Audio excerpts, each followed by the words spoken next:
तो हम लोग जो है कि भाई छोड़ के गाड़ी जा रहे हैं, हम लोग नहीं चलाएंगे गाड़ी अगर ये काला कानून नहीं हटा तो।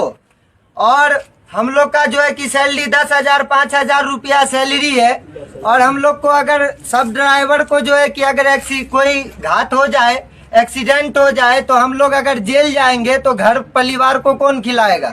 अमित शाह जी जो है कि इसका कोई नियम लगाया नहीं कि घर परिवार को फिर 1 लाख 1.5 लाख रुपया मिलना चाहिए ना, तो उसका कोई नियम नहीं है। तो भाई अगर ऐसा रहा, अमित शाह जी जो है कि अगर ये काला कानून वापस नहीं लिए तो हम लोग ड्राइवरी छोड़ देंगे और कंपनी अपनी गाड़ी खुद से चलाएगी। कोई ड्राइवर तैयार नहीं है गाड़ी चलाने, ठीक है। तो ये कहना चाहते हैं कि भाई ये काला कानून हम लोग के खिलाफ है, हटना चाहिए।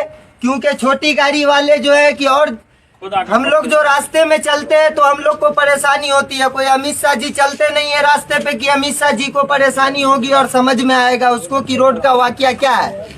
तो रोड की हालात हम लोग को पता है, 4 चक्का वाला बाइक वाला खुद भी आके मार देता है, तो पब्लिक जो है कि हम लोग को उल्टा मारती है। हम लोग की गलती नहीं रहती है तो भी पब्लिक हम लोग को मारती है, और हम लोग को सहना पड़ता है क्योंकि हम लोग गरीब है, मजदूर है और एक ड्राइवर है, इसलिए हम लोग को सहना पड़ता है।